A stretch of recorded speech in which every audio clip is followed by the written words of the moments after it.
The Cardinals head to Miami to take on the Dolphins on Sunday. Miami quarterback Tua Tagovailoa is expected to make his return to the field after sitting out several weeks with a concussion. His case and whether or not he should retire has been a hot debate this season. Kayla Marienau reports on if the NFL should regulate player safety even more.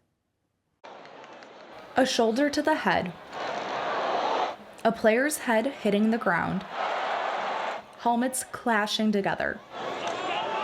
Football is a collision sport that could result in serious injuries, like concussions. But when is enough enough? When you're playing the game, you understand the risks that are involved.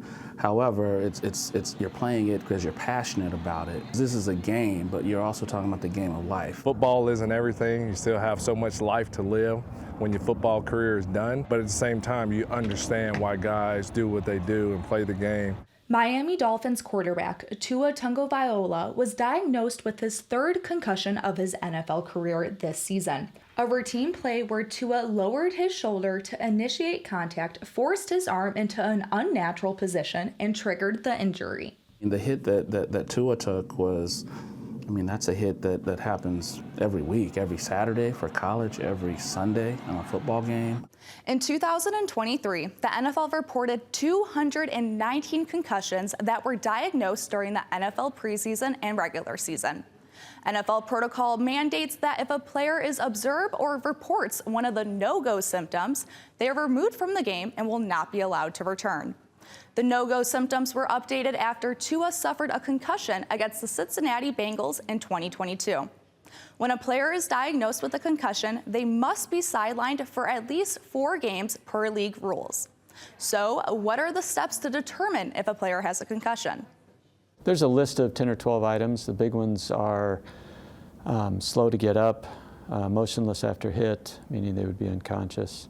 If they grab their helmet, if they come off the field and their head towards the wrong sideline. All are items that we observe with players that have taken a hit. If they show those, then we have the ability to stop the game. The overarching question circling the NFL community is whether the NFL should implement a rule that requires players to retire after a certain number of concussions. Everybody recovers from concussion differently, so it's hard to put a number on concussions and sit there and say there should be a limit or not.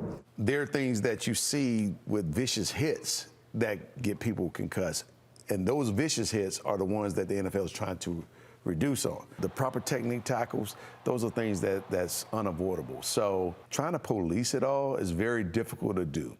And it's also difficult to convince players who've had multiple concussions to walk away from the game. As Tua said upon his return this week, quote, "I love this game and I love it to the death of me." In Phoenix, Kayla Marienau, Cronkite News. Practice yesterday and will look to make his first start since week 2 on Sunday against the Arizona Cardinals.